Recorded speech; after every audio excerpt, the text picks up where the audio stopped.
அண்மைச் செய்தி. திருவள்ளூர் கனகம்மா சத்திரம் பகுதியில் பெண்களை தாக்கிய புகாரில் தலைமை காவலர் ராமர் என்பவர் கைது செய்யப்பட்டிருக்கிறார்.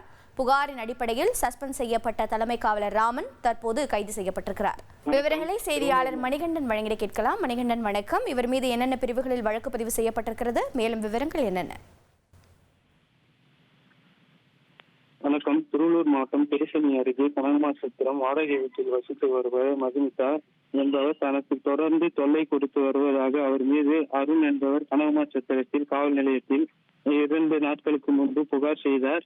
அப்போது அங்கு வந்த மதுமிதா மற்றும் அவரது தோழிகள் தனா மற்றும் செவ்வந்தி ஆகியோர் காவல் நிலையத்தில் அருண் மற்றும் அவரது நண்பன் சிவாஜியுடன் வாக்குவாதத்தில் ஈடுபட்ட போது பணியில் இருந்த தலைமை காவலர் ராமன் என்பவர் பெண்களை தாக்கியதாக கூறப்படுகிறது.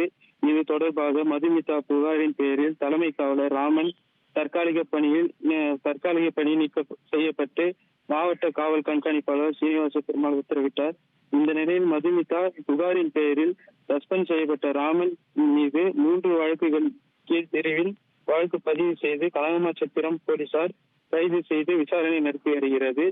பெண்களை தாக்கியதாக கூறப்பட்ட சம்பவம் சஸ்பெண்ட் செய்யப்பட்ட தலைமை காவலர் கைது செய்த சம்பவம் பரபரப்பை ஏற்படுத்தியுள்ளது. தந்தி டிவியை உங்கள் கேபிள் டிவி ஆபரேட்டரிடம் இலவசமாக கேட்டு பெறுங்கள்.